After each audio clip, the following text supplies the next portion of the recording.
ये कहानी है एक ही घर के 3 मर्दों की रणवा बाप और उसके 2 बेटे जो घर की सुंदर और हॉट नौकरानी के साथ खपाखप करना चाहते हैं। तीनों के बीच छिड़ी है खामोश जंग, जहां हर कोई एक दूसरे को हराने की फिराक में है। उसे पाने के लिए कोई ज़बरदस्ती करता है, कोई झूठ बोलता है तो कोई ब्लैकमेल करता है। आखिर वो औरत किसे चुनेगी या कोई भी नहीं। चलिए शुरू करते हैं इटालियन मूवी मालेशिया की कहानी। दोस्तों, 14 साल का नीनो खूबसूरत लड़कियों से भरी हुई कार में बैठा है। अचानक स्पीड ब्रेकर पर कार जोर से उछलती है और झटके में उसका हाथ गलत जगह पहुंच जाता है। फिर औरत उस हाथ को जानबूझकर अपनी टांगों के बीच कसकर फंसा लेती है, जिससे माहौल में एक अजीब खामोशी छा जाती है। अगले सीन में उसे अपना हाथ चिपचिपा महसूस होता है। वो चकरा जाता है और सहमे हुए हाथ को सूंघने की कोशिश करता है। हमें पता चलता है नीनो की माँ हाल ही में दर्दनाक तरीके से दुनिया से गुजर गई थी। उसका छोटा भाई एनजियो खेलते खेलते मोमबत्ती गिरा देता है। माँ की लाश चलने ही वाली थी, पर किस्मत से बाल बाल बच गई। एनजियो हकलाते हुए कहता है, पापा कहते हैं विधवा इनिस से बड़ा पिछवाड़ा पूरी गली में किसी का नहीं। नीनो उसे डांट कर चुप कराता है, पर उसकी नज़र इनिस की ड्रेस पर जाकर ठहर जाती है। घर लौटते समय इनिस नीनो के बगल में बैठी थी। दरवाजा खटखटाने पर एक अजनबी औरत ने दरवाजा खोला। पता चला माँ की मौत के बाद पापा ने बच्चों की देखभाल के लिए एंजेला नाम की केयरटेकर रख ली। उसकी शानदार फिगर देखकर पापा के मन में गंदी नीयत पनप चुकी थी कि इसे बच्चों की सौतेली माँ बनाकर ही छोड़ेगा। एंजेला काबिल भी थी। धीरे धीरे नीनो के परिवार में घुल मिल गई। दिन में कपड़े धोना, खाना बनाना, रात में छोटे एंजियो को लोरी सुनाना। नीनो का शरारती भाई एंटोनियो तो उसे दिन दहाड़े छेड़ देता था। अगले सीन में नीनो स्कूल में प्रैंक करता है। टीचर के पानी में अपना वीर्य मिला देता है। बच्चे मजाक करते हुए आपस में फुसफुसाते हैं, पानी पीकर टीचर प्रेग्नेंट हो जाएगी। ये सीन देखकर स्कूल के मजेदार किस्से याद आ जाते हैं। अगर आपने स्कूल में कोई प्रैंक किया है तो कमेंट में जरूर बताएं। घर जाते समय नीनो मोटू से बात कर रहा था, तभी एंजेला बालकनी से मधुर आवाज में उसे खाने को बुलाती है। मोटू ने देखा कि नीनो के घर इतनी सुंदर केयरटेकर है। वो तुरंत बोला, मैं तो तेरी केयरटेकर को ही खा जाऊं। और फिर हंसते हुए नीनो से उसके और एंजेला के रिश्ते का हाल पूछने लगा। उसकी बातें सुन नीनो शर्माने लगा, मानो एंजेला पर उसका दिल आ गया हो। अब रात को फैमिली के साथ टीवी देखते समय नीनो बार बार पीछे मुड़कर एंजेला को देखने लगा।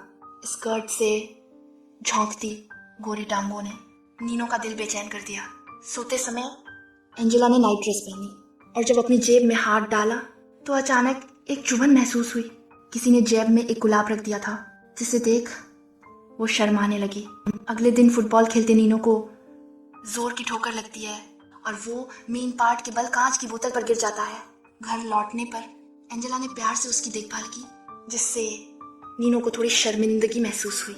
नीनो मोटू को वो बताता है, एंजेला को देखकर मेरे उस हिस्से में अजीब सी गुदगुदी होती है। काश उसे बिना कपड़ों के देख पाता।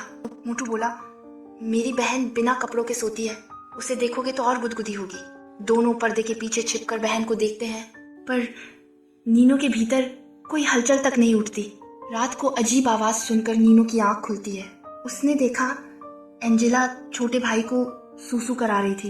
एंजेला को ट्रांसपेरेंट नाइटी में देख नीनो पूरी रात सो नहीं पाया। अगली सुबह मोटू ने फिर से अपनी बड़ी बहन को नीनो से मिलवाया। उसकी बहन खुद को नूरा फतेही समझती थी। नाचते नाचते वो नीनो को पकड़कर जबरदस्ती रोमांटिक डांस कराने लगी, लेकिन नीनो तो बस एंजेला के बारे में सोच रहा था। यहाँ तक कि उसने स्कूल न जाने के लिए बीमार होने का बहाना तक बनाने शुरू कर दिया। एंजेला ने जब थर्मामीटर चेक किया तो उसमें टेम्परेचर नॉर्मल था, लेकिन बिना कुछ कहे उसने नीनो के झूठ में साथ दिया। अगले सीन में एंजेला छोटी स्कर्ट पहनकर खिड़की साफ कर रही थी और पीछे का नजारा देखकर मानो सबका दिल गार्डन गार्डन हो गया। चाहे नीनो का बूढ़ा बाप हो, जो अखबार के पीछे से बड़ी बड़ी आंखें फाड़ कर एंजेला की गुफा देख रहा था, जैसे बूढ़े की बरसों की भूख अचानक जाग उठी हो। तभी एंजेला ने नीनो के बड़े भाई को तेज आवाज में डांट लगाई, पर असली मजे तो नीनो के थे, जो दरवाजे के पीछे छुपा हुआ था। और ये जगह बेहद छुपी हुई है, फिर भी सब कुछ साफ दिखता है। अब तीनों मर्दों के बीच एंजेला की गुफा खोदने की होड़ मच गई और इस खेल का सबसे शातिर खिलाड़ी नीनो ही था। जब पापा छोटे भाई से नई मम्मी लाने की बात कर रहे थे, तभी नीनो चुपके से उठा और एंजेला के कमरे में पहुंच गया। वहां रखी हर चीज जिसने एंजेला के जिस्म को छुआ था, जैसे कपड़े, कंघी इत्यादि, उन्हें नीनो दीवानों की तरह सूंघने लगा, मानो एंजेला के बदन को महसूस कर रहा हो। एंजेला के ब्रा पैंटी तो वो चुरा कर अपने कमरे में ले गया, मानो वो कोई अनमोल खजाना हो। वहीं दूसरी ओर नीनो का बड़ा भाई एंजेला को इम्प्रेस करने के चक्कर में ज्यादा वजन उठाने लगा। नतीजन बेचारे के एल लग गए, लेकिन रात को एंजेला के गोरे हाथों से खाना खाने का मौका भी मिल गया। नीनो जलन से पागल हो उठा। वो बड़े भाई को चढ़ाकर नामर्द बोलने लगा, जिसके बाद रोज की तरह चुपके से एंजेला के कमरे में जाकर गुलाब का फूल उसकी नाइटी में रख दिया। दरवाजे की ओट में ये नज़ारा एंजेला ने देख लिया और वह खुशी से मुस्कुरा उठी। उसे पता था कि नीनो उसे पसंद करता है, लेकिन उसकी नज़रों में नीनो अभी भी छोटा मासूम बच्चा था। उसी रात बड़ा भाई नहा धोकर, परफ्यूम लगाकर, नया गाउन पहनकर तैयार हो गया, मानो आज किसी जंग पर जाने की तैयारी हो। वहीं नीनो के पापा ने भी खुद को संवारा। नीनो ये तमाशा चुपचाप देख रहा था, जहाँ हर कोई एंजेला को पाने के लिए पागल हो चुका था। नीनो की आंखों में जलन, डर और गुस्सा सब एक साथ उबलने लगे और उसने एक चाल चली। पत्थर उठाकर नीचे की दुकान का शीशा तोड़ दिया। तेज धमाके से पूरा घर कांप उठा। बाप को लगा कि चोर घुस आए हैं, इसलिए तुरंत पुलिस को बुलाना पड़ा। बाप और बड़े भाई के सपनों पर नीनो ने चालाकी से पानी फेर दिया था। बाप को अचानक लगा कि उसकी मरी हुई पत्नी का भूत परेशान कर रहा है, इसलिए फोटो के सामने बाप पागलों की तरह फूट पड़ा। अगले दिन एंजेला के साथ अकेले में वक्त बिताने के लिए बाप ने विधवा के घर कपड़ा देने भेज दिया। नीनो बेमन से गया, लेकिन मोटू दोस्त को जासूसी पर लगा दिया, कहीं कोई फिर से उसके हाथ से एंजेला न छीन ले। पहले तो उसने नीनो को शराब पिलाई और फिर कपड़े बदलने दूसरे रूम में चली गई। जैसे ही वो कमरे में गई, मोटू दौड़ता हुआ आया और बोला, अरे नीनो, तेरे बाप ने एंजेला को शादी के लिए प्रपोज कर दिया है। ये सुनते ही नीनो के पैरों तले जमीन खिसक गई।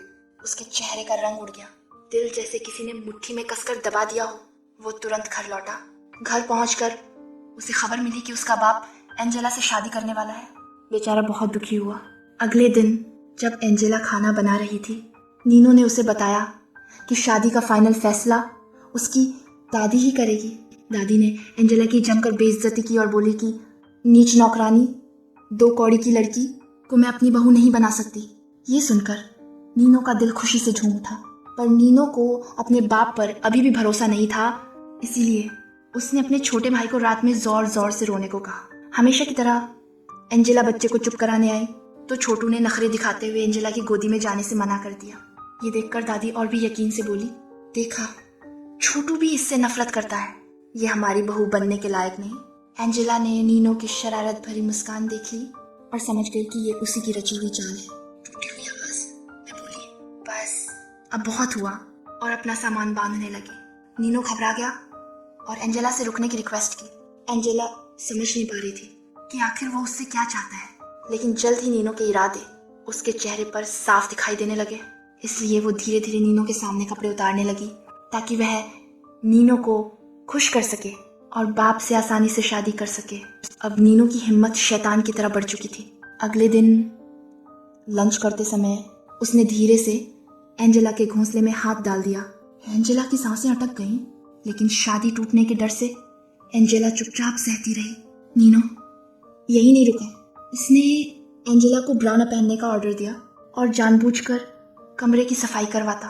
बेचारी एंजेला हर बार विरोध करने की कोशिश करती, पर शादी का ख्वाब उसे बार बार चुप करा देता। अब नीनो ने एक और चाल चली। उसने कहा कि बाप से लड़ाई करे। बेचारी एंजेला मजबूरी में नीनो की बात मानकर बाप को दूध देते समय अपनी शर्ट के बटन खोल देती है। ये देख, बाप एंजेला पर भूखे भेड़िए की तरह टूट पड़ता है और मौका पाकर एंजेला बाप को तमाचा रसीद कर देती है। लेकिन पापा तो बिल्कुल बेशर्म निकला।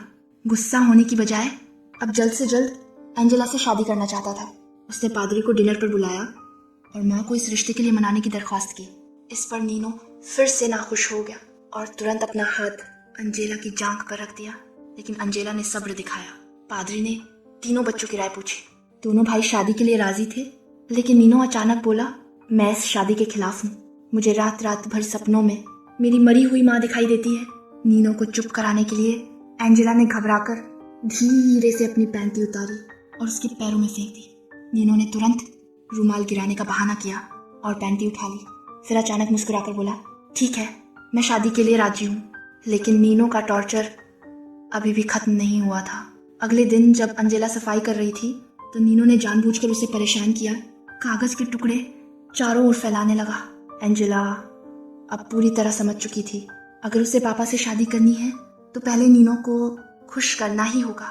इसलिए अब नीनो जो कुछ भी कहता, एंजेला को सब मंजूर था, मानो वह धीरे धीरे किसी मकड़ी के जाल में फंसती जा रही हो। उस रात नीनो ने अपने प्लान में मोटू को भी शामिल किया और दोनों रोशनदान के छेद से एंजेला को कपड़े बदलते देख रहे थे। लेकिन जैसे ही एंजेला अपनी बुलबुल दिखाती, नीनो को शर्मिंदगी महसूस हुई और उसने मोटू को गुस्से में भगा दिया। उस रात घर में सिर्फ नीनो और एंजेला अकेले रह गए थे।